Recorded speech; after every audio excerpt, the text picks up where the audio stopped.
Organs without bodies. Deleuze and consequences. By Slavoj Zizek. Memes everywhere. In the 1990s, a Japanese toy called Tamagotchi was very popular.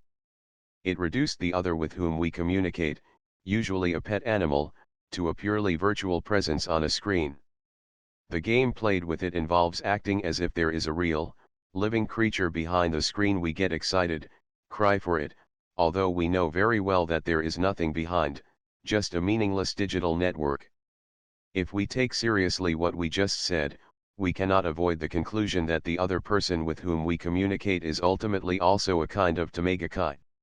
When we communicate with another subject, we get signals from him, we observe his face as a screen, but, not only do we, partners in communication, never get to know what is behind the screen, the same goes for the concerned subject himself, i.e., the subject does not know what lies behind the screen of his very own self consciousness, what kind of a thing he is in the real self.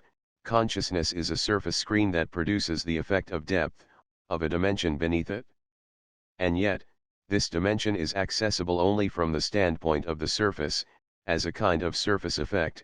If we effectively reach behind the screen, the very effect of the depth of a person dissolves. What we are left with is just a set of meaningless processes that are neuronal, biochemical, and so forth.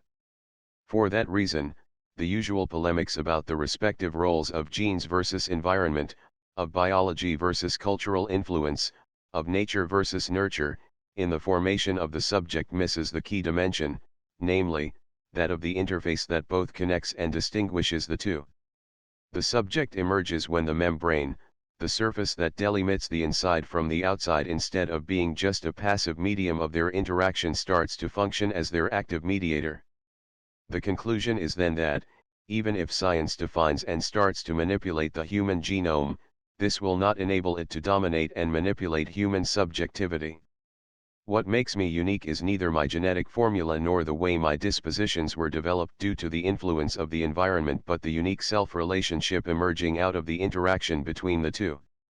More precisely, even the word interaction is not quite adequate here, insofar as it still implies the mutual influence of two given sets of positive conditions, genes and environment, thus failing to cover the crucial feature of Selbstbeziehung, the self-referential loop due to which, in the way I relate to my environment, I never reach the zero level of being passively influenced by it, since, instead, I always already relate to myself in relating to it, that is, I always already, with a minimum of freedom, determine in advance the way I will be determined by the environment, up to the most elementary level of sensible perceptions. The way I see myself, the imaginary and symbolic features that constitute my self-image, or, even more fundamentally, the fantasy that provides the ultimate coordinates of my being, is neither in the genes nor imposed by the environment, but in the unique way each subject relates to himself, chooses himself, in relationship to his environs, as well as to what he perceives as his nature. We are thus dealing with a kind of bootstrap mechanism that cannot be reduced to the interaction of myself as a biological entity and my environment. A third mediating agency emerges, the subject, precisely, that has no positive substantial being, since, in a way, its status is purely performative, i.e., it is a kind of self-inflamed flame, nothing but the outcome of its activity, what Fichte called a Tathandlung, the pure act of self-referential Selbstsetzung. Yes, I emerge through the interaction between my biological bodily base and my environs, but, what both my environs and my bodily base are is always mediated by my activity. It is interesting to note how today's most advanced cognitive scientists take over, or, rather, develop out of their own research, this motif of minimal self-reference that the great German idealists were trying to formulate in terms of transcendental spontaneity. So, in the case of human clones, or, already today, of identical twins, what accounts for the uniqueness of each of them is not simply that they were exposed to different environments, but the way that each of them formed a unique structure of self-reference out of the interaction between his genetic substance and his environment. The Deleuzian topic of pseudo-cause can thus be correlated to the Hegelian notion of the retroactive, positing of presuppositions.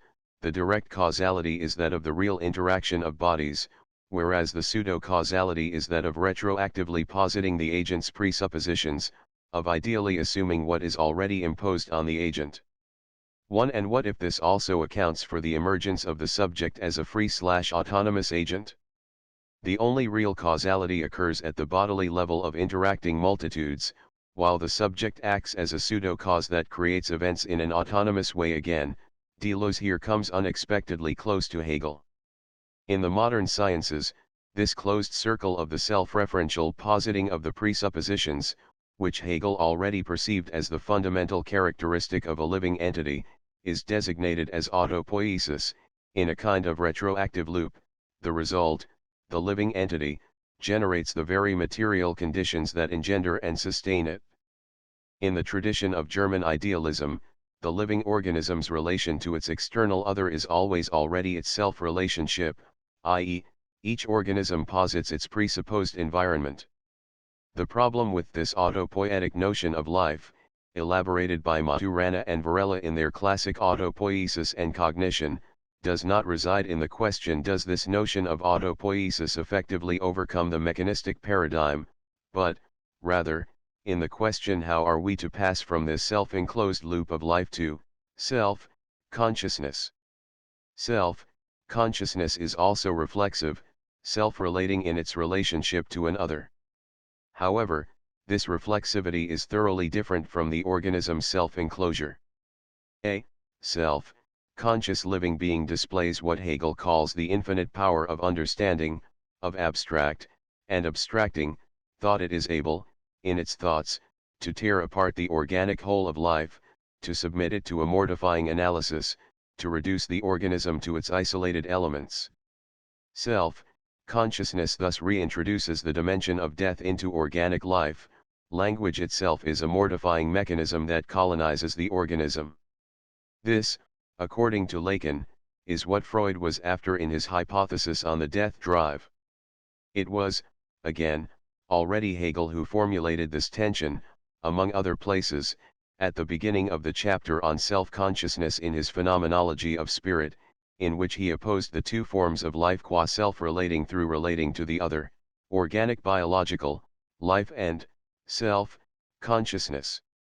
The true problem is not, only, how to pass from pre-organic matter to life but how life itself can break its autopoietic closure and ecstatically start to relate to its external other, where this ecstatic openness can also turn into the mortifying objectivization of understanding. The problem is not life but the death in life, tarrying with the negative, of the speaking organism. Within the history of biology, this topic of autopoiesis is part of the idealist tendency of hylozoism. Everything that exists, the whole of nature, is alive, it suffers and enjoys. There is no death in this universe. What happens in the case of death is just that a particular coordination of living elements disintegrates, whereas life goes on, both the life of the whole and the life of the elementary constituents of reality. The Sadian absolute crime aims at destroying precisely the second life that survives biological death. We find this position from Aristotle, his notion of soul as the one form of the body, and traditional Stoicism through Denis Diderot, for whom even stones feel pain. It's just that we don't hear them reminding us of the ingenious Patricia Highsmith short story about a woman who was able to hear the trees shouting when being cut down, and the Schellingian romantic notion of the world soul, up to the whole panoply of today's theories, from the notion of Gaia, Earth as a living organism, to Deleuze, the last great philosopher of the body without organs that thrives in the multitude of its modalities. One should also add to the series thinkers as different as Francisco Varela, Maurice Merleau-Ponty, and Heidegger, who all search for the unity of body and subject, the point at which the subject directly is his or her body. Against this tradition stands the Cartesian tradition to which Lacan fully subscribes. The body exists in the order of having. I am not my body, I have it, and this gap renders possible the Gnostic dream of virtual reality in which I will be able to shift from one to another virtual body. For Lacan, the key implication of the Cartesian reduction of the body to residential extensa is that jouissance is evacuated from bodies, in contrast to hylozoism, in which the body enjoys itself, cht, as Lacan and Deleuze put it. In today's science and technology, a body in pieces is emerging, a composite of replaceable organs, pacemakers, artificial limbs, transposed skin, heart, liver, and other transplants up to the prospect of genetically cultivated reserve organs. This trend culminates in today's biogenetics. The lesson of the Genome Project is that the true center of a living body is not its soul but its genetic algorithm. It was already Weissmann, one of Freud's key references, who, more than 100 years ago, established the distinction between an organism's mortal and immortal parts, its soma, the external body envelope that grows and disintegrates, and the germ cells, the genetic component that reproduces itself, remaining the same from one to another generation. Richard Dawkins provided the ultimate formula of this distinction with his notion of the selfish gene. It is not that individual organisms use their genes to replicate themselves, it is, on the contrary, individual organisms that are the means for the genes to reproduce themselves. The properly materialist problem is, how does subjectivity emerge in this reproductive cycle of genes? The line from germ to genome radicalizes the notion of the body within a body, of the real immortal body persisting, reproducing itself, through the generation and corruption of passing mortal bodies. The Lacanian subject is neither the organic form soul one of the body, nor the germ genome, the body within the body. The emergence of subjectivity introduces a complication here. Richard Dawkins tried to elaborate a parallel between genes and memes in the same way bodies are just means for the reproduction of genes, individuals are just means for the propagation, for the reproduction and expansion, of memes qua elementary units of meaning. The problem here is that, with the symbolic order, the passing individual is not just S, the soma, the disposable envelope, but $, the barred subject, the self-relating negativity that perverts/inverts the natural order, introducing a radical pathological imbalance. It is the individual who uses the memes for his or her own purposes. Memes, the symbolic tradition, are a secondary attempt to reintroduce a kind of stability and order, to re-establish the proper subordination of the particular to the universal, that was disturbed by the emergence of subjectivity. Subject is the mortal vanishing accident that posits itself as an infinite end in itself. One should be careful not to miss the specific level of the notion of memes.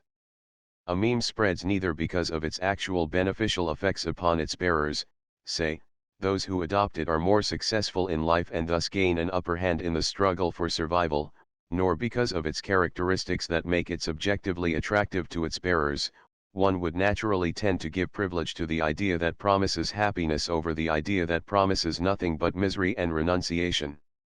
Like a computer virus, the meme proliferates simply by programming its own retransmission. Recall the classic example of two missionaries working in a politically stable and opulent country.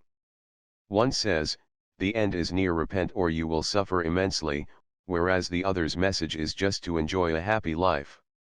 Although the second one's message is much more attractive and beneficent, the first one will win. Why? Because, if you really believe that the end is near, you will exert a tremendous effort to convert as many people as possible, whereas the other belief does not require such an extreme engagement in proselytizing. What is so unsettling about this notion is that we, humans endowed with mind, will, and an experience of meaning, are nonetheless unwitting victims of a thought contagion that operates blindly, spreading itself like a computer virus. No wonder that, when talking about memes, Dennett regularly resorts to the same metaphors as Lacan apropos of language. In both cases, we are dealing with a parasite that penetrates and occupies the human individual, using it for its own purposes.